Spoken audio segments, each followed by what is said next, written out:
Roman Renaissance.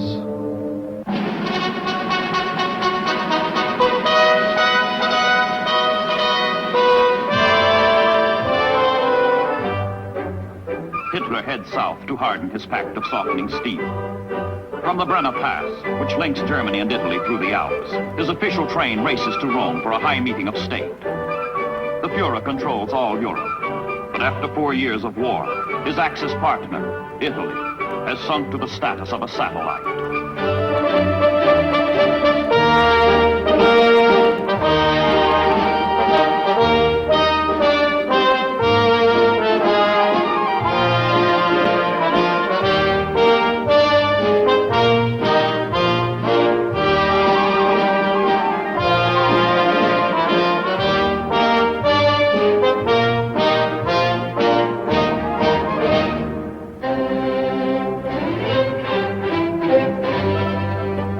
Italy's dictator, Mussolini, and Italy's king, Victor Emmanuel III, greet their German overlord. All Rome is on dress parade.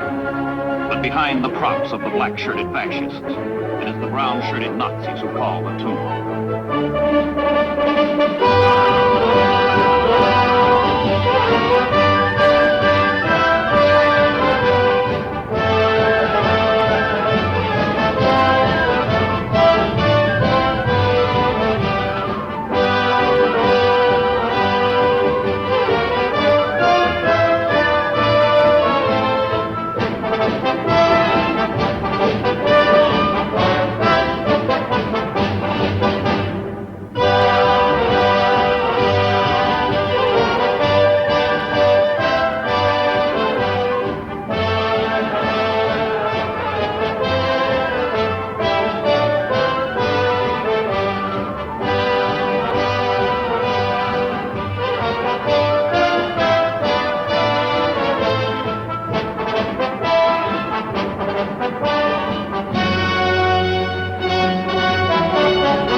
Grandeur that was Rome, debased, mocked, to make an Axis holiday.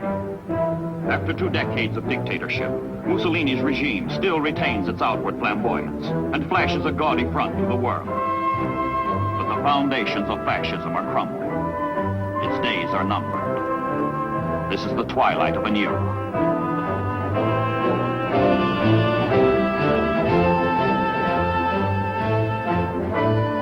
Across the blue waters of the Mediterranean, on the hot sands of newly won North Africa, Allied commanders dream, plan, perfect the design which will bring the Axis to its knees and bring Allied soldiers to the continent of Europe.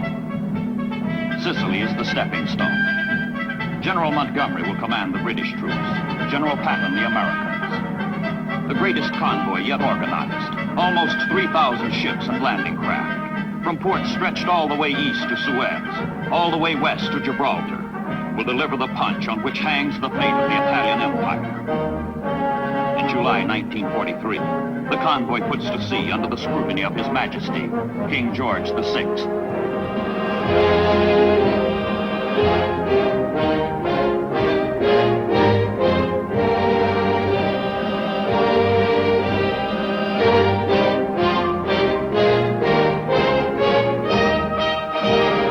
160,000 Allied soldiers move toward Sicily. No enemy action challenges the passage of the ships, but another and more awful hazard intervenes. In the path of the smooth sailing convoy, a storm is making up. Unseasonable, unpredictable, threatening weather. It is too late to turn back. Land-loving troops sail into the tempest.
The convoy and its men weather the storm.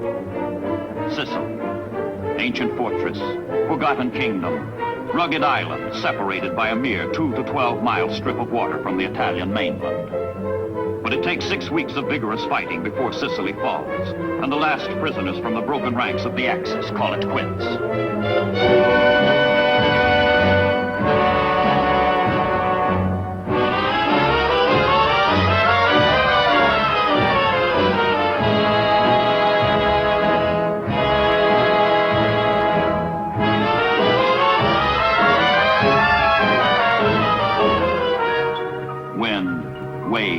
Weather, ignore man's war. Again, nature lashes the Allied sailors, this time carrying Axis prisoners back to North Africa. Allied ships may found, but of greater significance, fascism itself has foundered.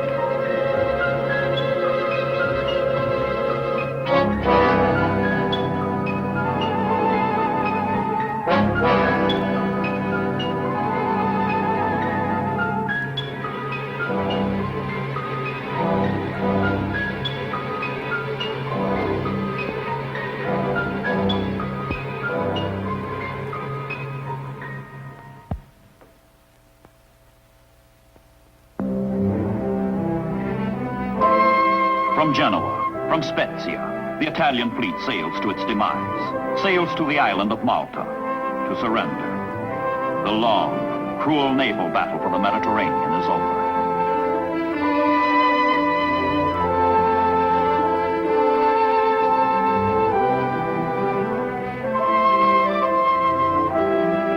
Tiny Malta, which has endured the worst of Axis lashings, ironically becomes the scene of Axis dissolution. It is September 1943. Italy signs an armistice. Mussolini has fallen. His successor, Field Marshal Badoglio, brings Italy over to the Allied side.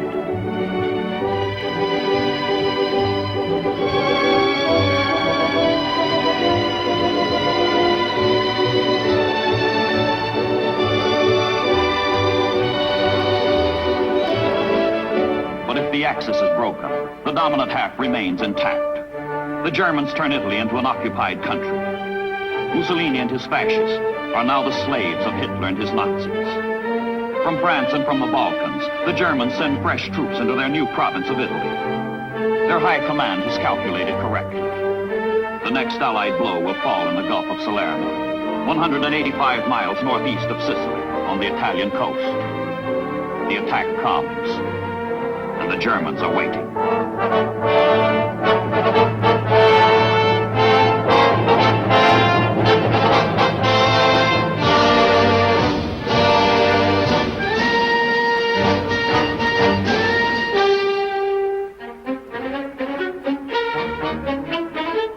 September 9th, 1943, exactly 4 years after the beginning of World War II. The United States Fifth Army and the British 10th Corps hit the Italian mainland, knocked the first hole into the fortress of Europe. Salerno is only 40 miles south of Naples, the greatest port in southern Europe. That is what the Allies are after. But first they must slug it out with the Germans. The Gulf of Salerno becomes the Gulf of Despair.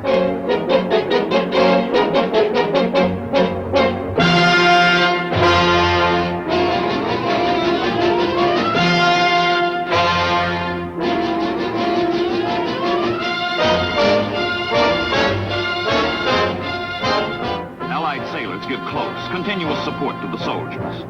The invasion becomes a duel of cannon. Guns afloat against guns ashore.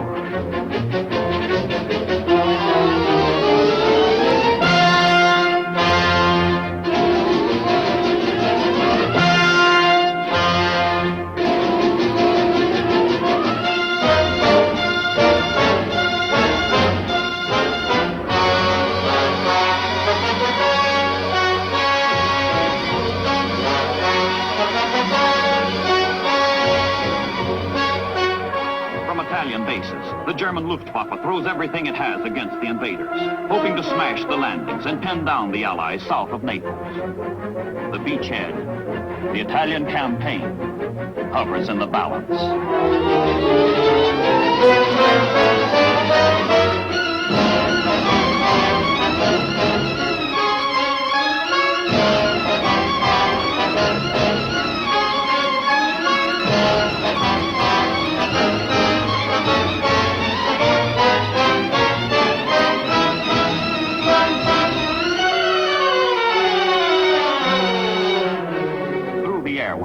German propaganda blankets the world with the news that the invaders are being thrown into the sea. But the flow of Allied men and supplies continues in the face of a new, fearsome weapon used by the Germans for the first time, the remote-controlled glider bomb.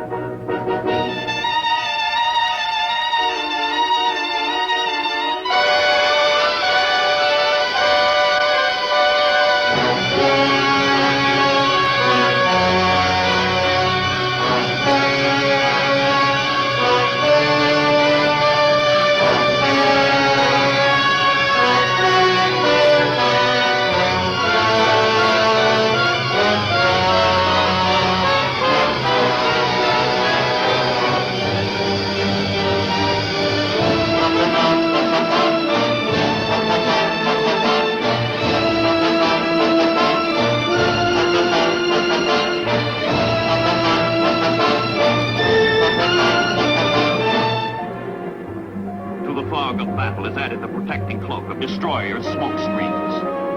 Survival on the beachhead rests on survival of the ships that support it.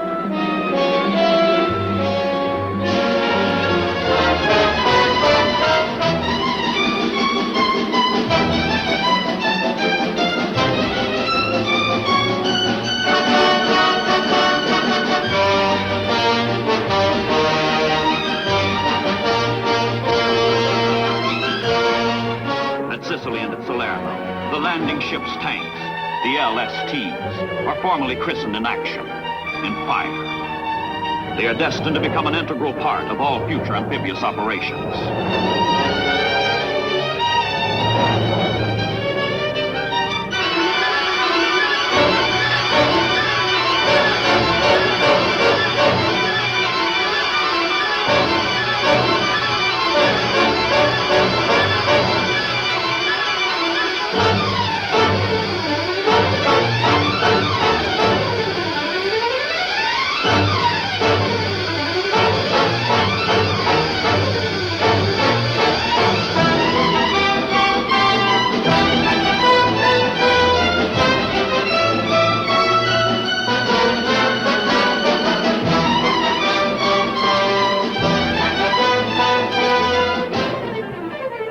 The Germans launched their crucial counterattack, delivered with all the skill and fury that have made Hitler's legions the terror of Europe. The Allies are almost split in two, almost driven off the beaches. Almost.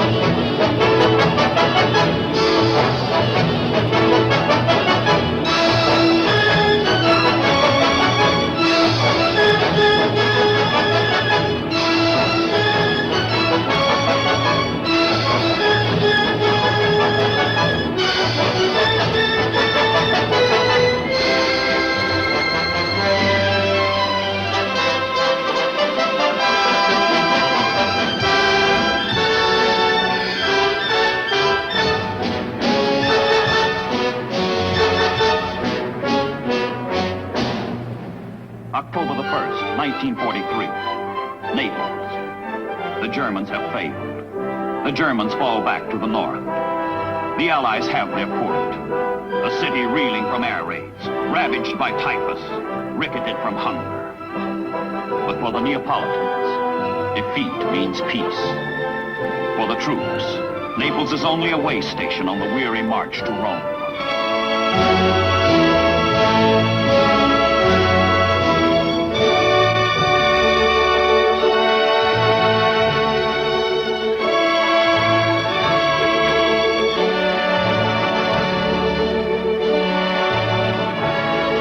Vedi Napoli e poi muori. See Naples and die. It is an old saying, but war has given it a new and bitter meaning. Thousands have died for the harbor of Naples, and the Germans have systematically, ruthlessly, thoroughly ruined it, sinking every ship, blocking every channel. But such as it is, the Allies have it.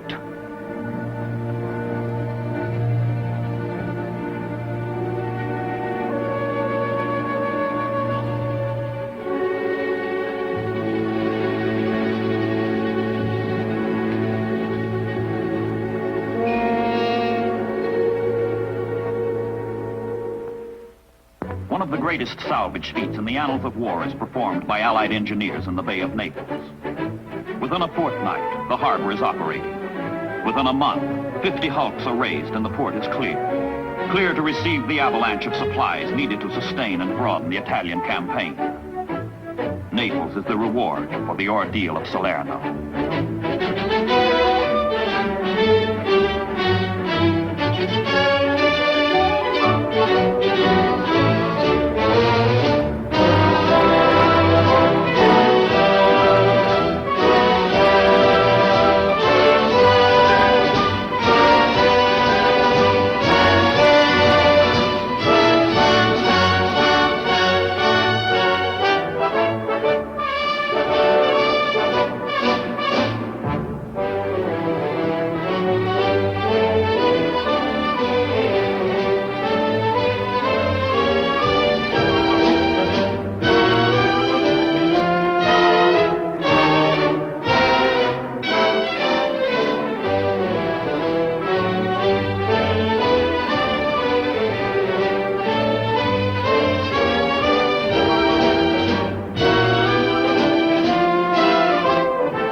The Germans stand entrenched, immovable, and the campaign becomes a bloody, futile stalemate.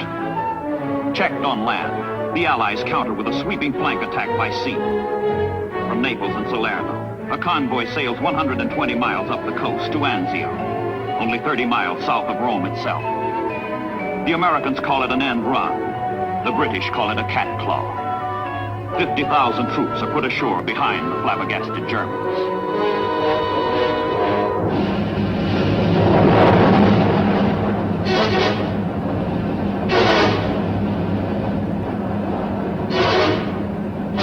January 22nd, 1944. The initial landings are unopposed, but Allied success is checked by Allied error. Instead of swift exploitation and immediate breakout, the invaders dig in, giving the Germans time to rally their defenses, time to isolate, imprison the beachhead in a perimeter of steel. The hell of Salerno pales before Anzio's inferno.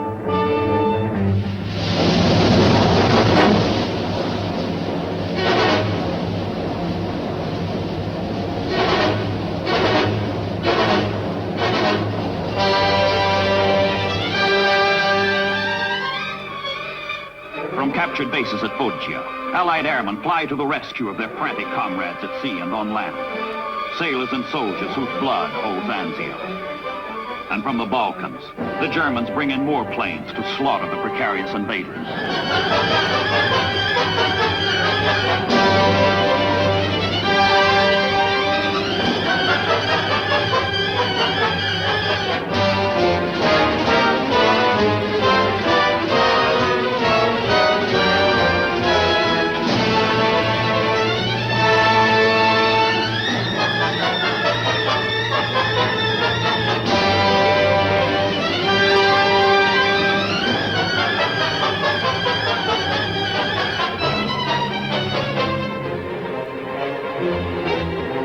Anzio, intended as a swift, decisive stroke to open the road to Rome.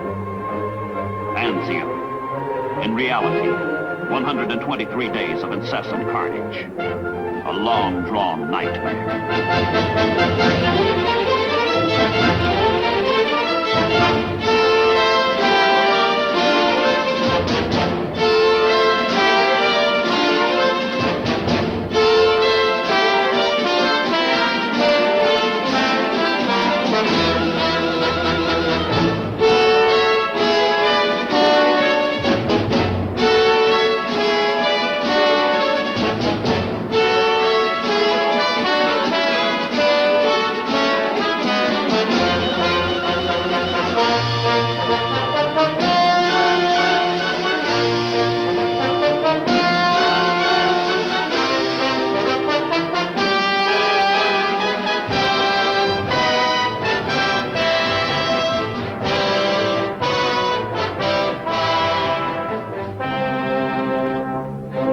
It was January when the Allies landed at Anzio.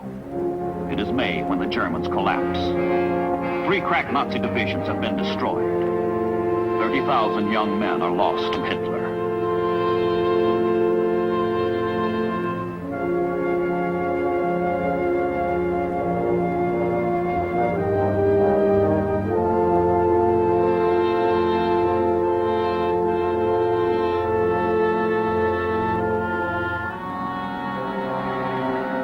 In from the coast and up from the south, the Allied armies stream together, forming a swelling, flowing tide whose billows are lashed by victory.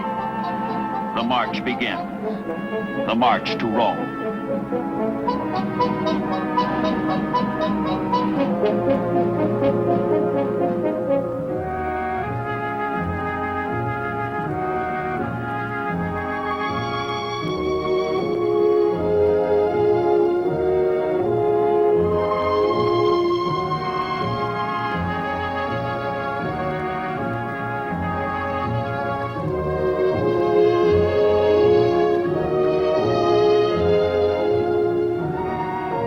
Destruction is the benediction of fascism, of dictatorship.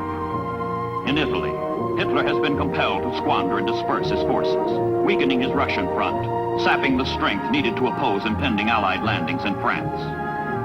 The price paid by the Allies on the Italian front today will be refunded in France and Russia tomorrow. And Mussolini? He and his age pass into history.